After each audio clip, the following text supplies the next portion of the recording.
आप लोगों की मुश्किलात तो कम नहीं हो रही हैं। हुकूमत आप लोग बनाने जा रहे हैं, मेजॉरिटी कैसे प्रूव करेंगे? देखिए, मेजॉरिटी तो हमारे पास है, बल्कि 2/3 मेजॉरिटी है।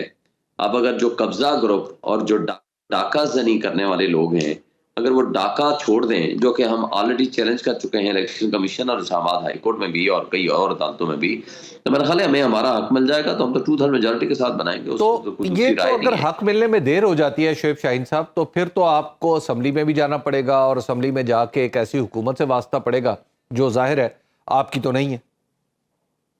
देखिए, हक मिलने में देर भी अगर हो गई तो मेरा ख्याल है कि कोई फर्क नहीं पड़ेगा, मगर हम अपना हक लेके रहेंगे शुएब और हम साहब, अपने आज रिकंसिलिएशन की बात हो रही है। अगर आप देखें तो आसिफ अली जरदारी साहब भी कह रहे हैं, कल उन्होंने कहा रात को कि पीटीआई को भी हम एक रिकंसिलिएशन में शामिल करते हैं। मौलाना फजल रहमान भी आज इस तरह का इशारा दे रहे हैं कि वो आपके साथ भी बात कर सकते हैं और इलेक्शन के ऊपर उनके एतराज़ात वही हैं जो तकरीबन आपके हैं। अब खैर उनके और तरह के हैं, आपके तो बराह रास्त प्रोसेस के ऊपर हैं। तो आप बताइए कि क्या आपके दरमियान कोई इश्तराके कार की सूरत निकल सकती है? देखिए, बड़े अफसोस से कहना पड़ता है कि जरदारी साहब का रवैया तो दोगला है।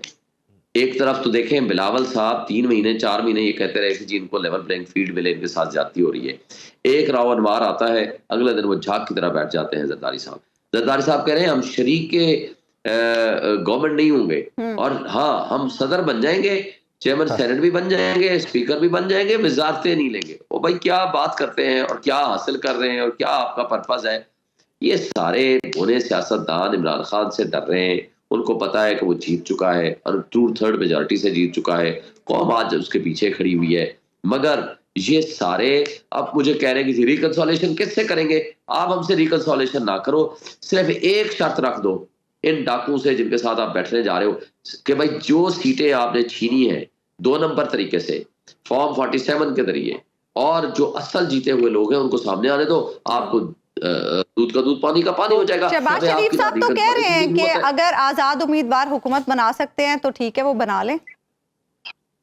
भाई आजाद तो हम बना सकते हैं, हम आजाद नहीं है, हम पीटीआई के हैं। मगर जो सीटें आपने छीनी हुई हैं, जो रात की तारीकी में रात को आपने खुद, आपके बंदे, आपके अपने पोलिंग एजेंट उसमें मौजूद थे, जिन्होंने फॉर्म 45 के तहत आप हार चुके हो, आपने जो डाकाजनी की है, उन सीटों से आप पीछे हो जाओ। हमारी ना सिर्फ हुकूमत बनती है, हम 2/3 मेजॉरिटी बनाते हैं। स्ट्रॉन्ग डेमोक्रेटिक गवर्नमेंट होगी तो वो इन्वेस्टमेंट लाएगी, स्ट्रॉन्ग डेमोक्रेटिक गवर्नमेंट होगी, पब्लिक सपोर्ट होगी तो वो कुछ सख्त फैसले करेगी। गवर्नमेंट कोई प्रॉपर होगी जिसके लेजिटिमेट राइट होगा तो इंटरनेशनल वर्ल्ड आप पे ट्रस्ट करेगी, ओवरसीज आपके पास इन्वेस्टमेंट लेकर आएंगे। आपने तो मुल्क की जड़ें खोखली करके रख दी है एक शख्स की दुश्मनी में। और हमारी एस्टैब्लिशमेंट हो या हमारे इदारे हों या ये सियासतदान हो, इन लोगों को ये अफसोस से कहना पड़ता है, इनको एहसास नाम की चीज नहीं है। क्या आपने आईएमएफ से मार्च में मुआहदा करना है? कैसे करेंगे? ये साहब, आपने जो ये इंटरनेशनल एस्पेक्ट बयान किया है, ये बताइए कि बरतानिया से हमारे इलेक्शन पे तहफ़्फ़ुज़ात का इजहार हुआ, अमेरिका में हुआ और फिर आखिरकार अक़वाम मुत्तहिदा से भी हो गया। तो इसमें कोई आपकी कोशिशों का दखल है, यानी पीटीआई की कोशिशों का दखल है? भाई हमारे तो लोग बेचारे अभी तक तो वो जिन लोगों को लोगों ने वोट दिया, 90% तो वो लीडरशिप थी जो बाहर भी नहीं आई।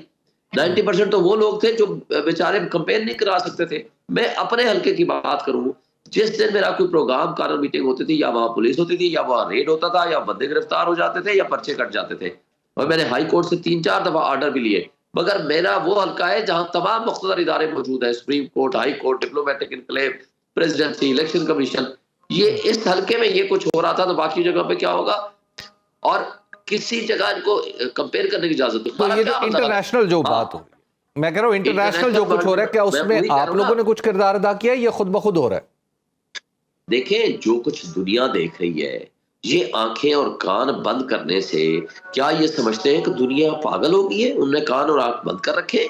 और हमारा इंटरनेशनल लेवल पे जो ओवरसीज है वो लोग भी हाईलाइट कर रहे हैं, मगर उनके अपने ऑब्जर्वर थे। मुझे बताएं, दुनिया का कोई मुल्क बता दे कि इलेक्शन हो और कम्युनिकेशन के सारे राब्ते मुनक़ते कर दें। सारा आपका बीबीसी हो, कोई मतलब गार्डियन हो, कोई अल जजीरा हो, सारे लोगों ने मेरा भी इंटरव्यू किया। मुझे बताएं, इस्लामाबाद में वो घूम रहे थे, हर हल्के में वो गए, हर जगह पे वो गए, उन्होंने नहीं देखा इनके साथ क्या हो रहा है। उन्होंने नहीं देखा कि जीत कौन रहा है अच्छा, और हार कौन रहा है, शुएब और उसके साहब- बाद रात को रिजल्ट कैसे तब्दील हो शुएब रहा है। साहब, आप ये लोग क्या क्या कबूतर की तरह आंखें बंद करके समझते हैं कि दुनिया को कुछ नहीं पता। शुएब साहब, आप लोग क्या सीटें वापस जी। मिलने का इंतजार करेंगे या मीनवाइल कोई और कोशिशें आप लोग कर रहे हैं? क्योंकि ये भी कहा जा रहा है कि पीटीआई की मखसूस नशिस्तों का भी मसला होगा। अगर जमात इस्लामी या एमडब्ल्यूएम के साथ मिल के भी आप लोग करते हैं हुकूमत साजी, तो भी मखसूस सीटों का मसला रहेगा। तो फिर ये सारे एस्पेक्ट्स हैं आपकी नजर में?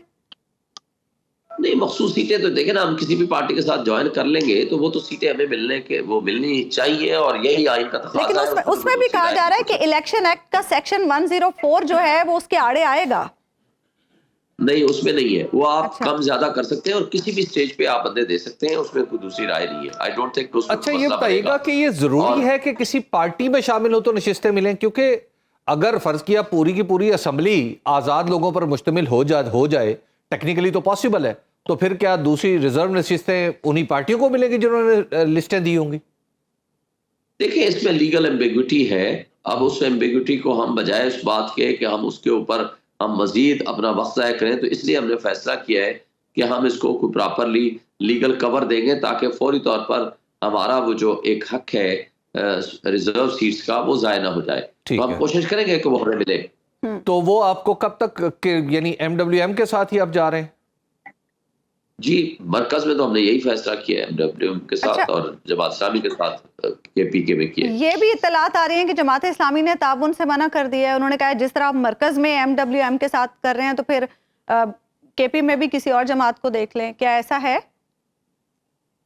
अभी मैं हतमी तौर पर तो कोई बात नहीं कर सकता, लेकिन मेरा नहीं ख्याल, क्योंकि कल मियां असलम साहब जो बात कर रहे थे, उनकी जो प्रेस कॉन्फ्रेंस थी, एक तो उन्होंने हमारे हक में स्टेटमेंट दी है कि इस्लामाबाद के तीनों हल्के हम जीते हैं, और उनके पास भी फॉर्म 45 मौजूद हैं, और पूरे पाकिस्तान में जहां जहां भी उनके साथ जाती हुई उन्होंने बात की है।